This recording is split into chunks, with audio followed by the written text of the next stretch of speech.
महाविकास आघाडीचं जागा वाटप पूर्ण. सांगलीची जागा ठाकरे गटाकडे. शिवसेना सर्वाधिक 21 जागा, काँग्रेस 17, तर राष्ट्रवादी काँग्रेस शरदचंद्र पवार पक्ष 10 जागा लढवणार.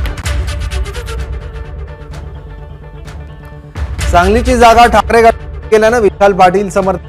महाविकास आघाडीची पत्रकार परिषद संपताच सोशल मीडियावर पोस्ट व्हायरल. आता लढाई जनतेच्या कोर्टात, अशा आशयाची पोस्ट.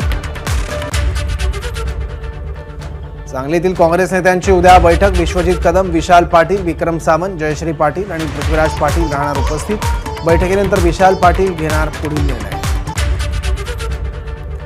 सांगलीची जागा ठाकरे गटाकडे गेल्यानं काँग्रेसचे कार्यकर्ते प्रचंड नाराज. विशाल पाटील जो निर्णय घेतील त्यासोबत आम्ही ठामपणे उभे राहणार, कार्यकर्त्यांची भूमिका.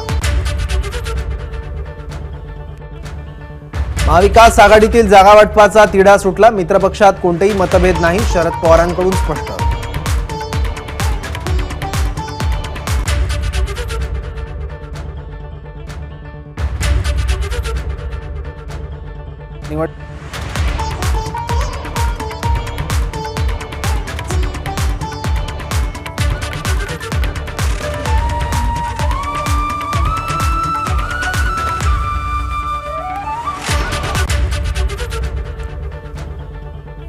काँग्रेस पक्षाला मुंबईत समाधानकारक जागा न मिळाल्यानं वर्षा गायकवाड नाराज.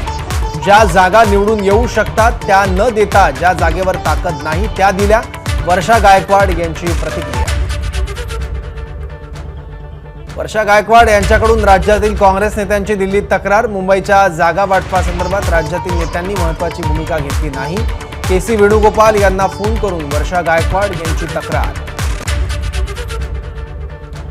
भिवंडीची जागा राष्ट्रवादी शरदचंद्र पवार पक्षाला सुटल्यानं काँग्रेसचे इच्छुक उमेदवार दयानंद सोरगे नाराज. काँग्रेसच्या वरिष्ठ नेत्यांना ब्लॅकमेल करून शरदचंद्र पवार पक्षानं भिवंडी लोकसभेची जागा मिळवली, दयानंद सोरगे यांचा आरोप. नंदुरबार जिल्ह्यात महाविकास आघाडीत फूट पडण्याची शक्यता. एकनाथ खडसे भाजपत जाणार असल्यानं खडसेंचे निकटवर्तीय माजी आमदार उदयसिंग पाडवी हे देखील भाजपत घरवापसी करण्याची शक्यता.